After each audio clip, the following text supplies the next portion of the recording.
तो पापा ने कहा ठीक है देखेंगे, ठीक है, बेड पे सोने को कहा। जैक ने दरवाज़ा बंद किया और सीढ़ियों के नीचे चला गया।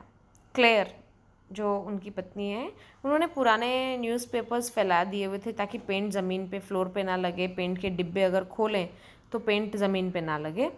तो पापा ने वाइफ से कहा कि वो कहानी तो बहुत लंबी चली, सॉरी वाइफ ने कहा, राइट, क्लेयर ने कहा अपने हस्बैंड से, कहानी लगता है बहुत लंबी चली है।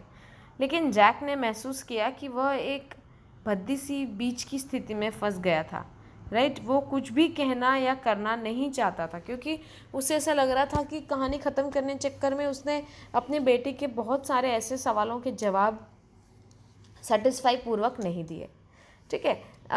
देखो अभी इस कहानी में कोई बड़ी चीज़ नहीं थी, लेकिन एक सबसे महत्वपूर्ण चीज़, सबसे इम्पॉर्टेंट चीज़ थी रॉजर स्कंक की माँ का नज़रिया। हमारे अंदर भगवान ने कुछ क्वालिटीज़ के साथ कुछ खामियां भी दी हैं, चाहे फिज़िकल रूप में हो या मेंटल रूप में हो। हमारे पेरेंट्स जो हमें बहुत प्यार करते हैं वो हमें खुशी खुशी उस तरह स्वीकार भी कर लेते हैं कि जैसा भी है हमारा बच्चा है।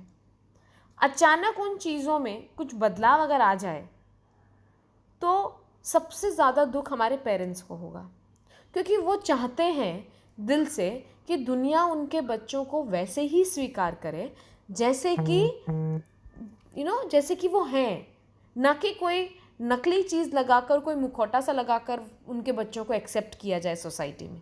नहीं, this is the biggest thing of this lesson that we have to learn, कि हमें अपने आप को वैसे ही स्वीकार करवाना है दुनिया में जैसे कि हम हैं।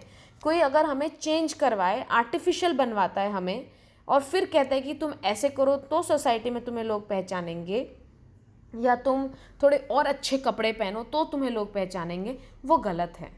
जैसा आपको भगवान ने बनाया है आप वैसे ही रहें और फिर लोग आपको स्वीकार करें, that is the true essence. फिर आप महंगे कपड़े पहने, राइट, अच्छी अच्छी गाड़ियों में घूमें, ये मटेरियलिस्टिक चीज़ हैं, ये सारी चीज़ें आती जाती रहेंगी।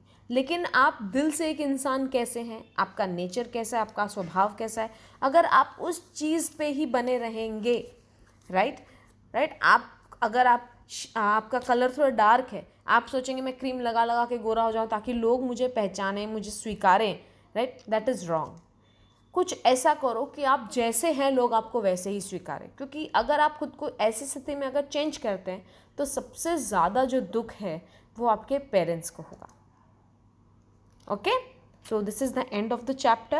Do let me know if you have any doubts. Thank you.